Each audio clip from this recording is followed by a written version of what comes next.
Hello guys, so I'm going to show you the depth first search algorithm, the DFS algorithm. I'm going to do it in 3 examples and I'm going to limit myself to examples. I'm not going to talk about time complexity and other stuff, just to give you the basis understanding of the algorithm. So for all examples I'm going to start with the vertex A and then I'm going to work my way through the entire graph. So I'm just gonna start, and I hope it makes sense throughout. I'm going to stop after the first example, just like tell you what did we just do, and yeah. Okay, so we start at the vertex A, we assign the value 1, and we look which vertices are connected to A. Well, G is and Q is. Now, which one of these should we choose? We can go to both of them from A. Well, we're just going to choose them in alphabetically order. So we're going to take G as the first one, and bear in mind you could do it the reverse way, like take which is the last one in alphabetical order. You just have to be consistent in the way you do it. Okay, so we go from A to G, and we'll give G the number 2 to indicate, yeah. And then from G we can go to Q, we can go to E and L. E is the one first in alphabetical order, so we're going to go to E, we're going to give the value 3. And E is connected to J, I, and P. We're going to go to I, that's the one first in the alphabet. Give it the number 4. Then I points to D, M, and N. Well, D is the one lowest, or the one first in alphabetical order, so we're going to go to D, give it the number 5. Then D points to H and M. Well, H is the one first in the alphabet, so we're going to go there, give it the number 6, and well, H doesn't point to anything, so we're going to stop and we're going to assign another number to H. We're going to assign the number 7. Then we're going to go back to D. We're going to see, well, we could also visit M, so we're going to visit M, and we're going to give M the value 8, and we're going to see, well, we can't visit anything new from M, we already visited H, so we're going to give it 8.9, comma 9. And then we're going to go back to D. Well, now we visited everything from D, so we're going to just stop and say, well, we'll give it the value 10. So we're going to go back to I. Well, from I we'd also visit N, so we're going to do that, and we're going to give it the value 11, comma 12, because we can't really visit anything from N, we didn't visit before. We're going to go back to I. Well, now we visited everything I is connected to, so we're going to give comma 13, and we're going to go back to E. Well, E, we can go to J and we can go to P. J is before P in the alphabet, so we go to J and we'll give it the number 14, and we go to B. That's the only thing we really can do. We'll give it the number 15, and well, we can't go anywhere from B, we haven't been before, so we give it the number 16, and J gets 17, and then we're back at E. Well, we could also visit P, so let's just do that and give it the number 18. And well, we can't visit anything from P we haven't already visited, so we're going to give it the number 19. We're going to go back to E, give E the number 20, and we're going to go back once more to G, and we're going to consider L and Q. Well, L is first in the alphabet, so we're going to go to L, we're going to assign it the number 21, and we're going to go to C, give it the number 22, and to S, and give it the number 23.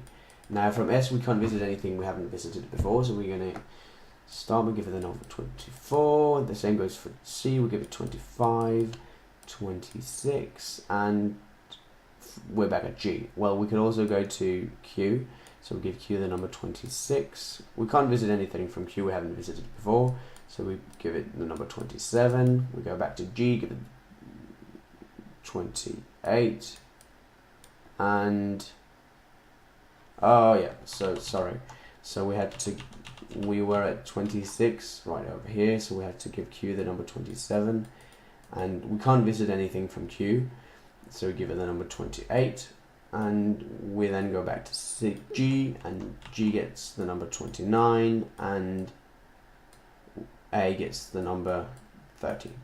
Okay, so this concludes the algorithm for our first example. What actually happens is we We just follow alphabetically. We just follow the vertices, and we take the one that's alphabetically the first. And each time we do something, we have a counter, and we assign a value to the vertice. So the first one is actually indicating, well, when did we discover this vertice? So, well, this was the first, this was the second, third, fourth, the fifth, the sixth. Well, then at time 7, we had to go away from H because we couldn't go anywhere further. So the first one is actually to which time did we discover this vertice, and the next value is to which time did we finish from this vertice. Yeah. Okay, so I'm gonna continue with the next example. We're gonna start at A again. So, well, from A we're gonna go to G because G is the one lowest in the alphabet. We're gonna assign A1. We're gonna assign 2 to G. And from G we're going to go to D. I'm going to give it the number 3, and D goes to B. Let's give it the number 4. B goes to C, and we can't go to C, so we go to E. Let's give it the number 5. From E we go to N. Yeah, N is before T. We give it the number 6. From N we go to O, give it the number 7, and from O we go to T and give it the number 8. Well, we can't go anywhere from T, so we're just going to give it a 9. We're going to go back to O, we can't go anywhere there, we're going to give it the number 8, and we can't go anywhere from there, going to give it the number O. So we're going to give it the number 10, and we're going to give it the number 11, and E is going to get the number 12. So B, we can go to Q now. We're going to give Q the value 13, and we're going to go to R, give it the value 14, 15, go back 16, go back to B. Now we can't go anywhere from B, so we're going to give B the value 17. Now we're going to go back to D. From D we can go to F. So we're going to do that, and we're going to give it was 3. And we're going to give it the value 18. And from F we can go to C and H. C is the one first in the alphabet, so we're going to go there. Going to give it the value 19. Now we can't go anywhere from here, so we're going to give it the value 19.20. Going to go back to F, then we go up and go to H, give it the value 21. Go to K, give it the value 22. Can't go anywhere from K, so we're going to give it the value 23. Go back to H, give it the value 24. Go back and give it the value 25. And then we go back to D, and we give D the value 26. Good. Now we go back to G. Well, from G we'd also go to I. So that's 27, and we can go to M, that's 28.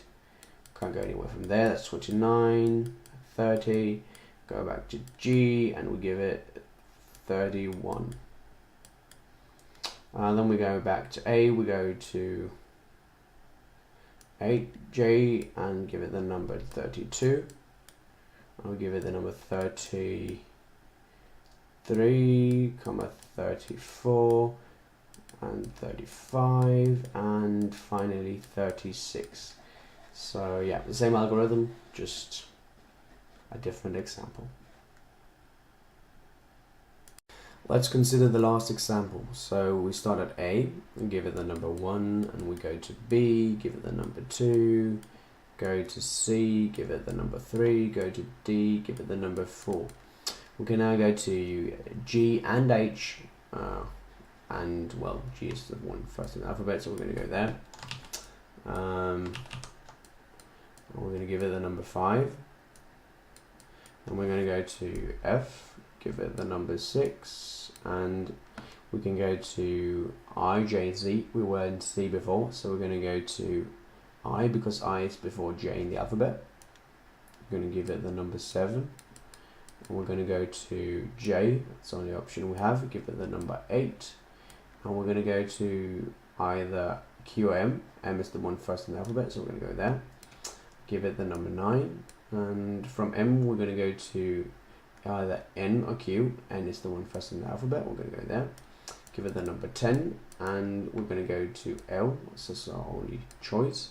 Give it the number 11, and we're going to go to O, give it the number 12, and we can't go anywhere new from O, so we're just going to give it the number 13 as a finish time stamp, and we're going to go back. Well, we can't go anywhere new from L, so we're also going to give that a finish time stamp 14, and the same goes for N. We give it 15, and oh, so M also has the possibility to go to Q. It's a new vertex. We haven't visited that one before, so we're going to give Q the value 10, and we're going to see, well, from Q we can only visit I, so Q only visits I, and we've already been in I, so we're just going to give it a finishing timestamp. We're going to give it, oh, so this should actually have been 15, 16, so 16, and then the finish timestamp 17. M we're done here too, so we're going to give it 18. We'll go to J, well that's 19, we can't go anywhere new from here. Same goes for I, that's 20, and we go back to F, well we can't go anywhere new from here either, so that's 6.21. We'll go back to G, that's 5.22, and we go back to D, and now we see, wait, we haven't visited H before, so let's go this way. So we give H 23. We go to K, give it 24. We can go a lot of places from K. We can go to G, J, M, N, and L, but we visited all of them, so we just give it a finishing timestamp 25. Go back 23, 26, and at D we give it 27. C gets 28, and 2 gets 29. Oh no!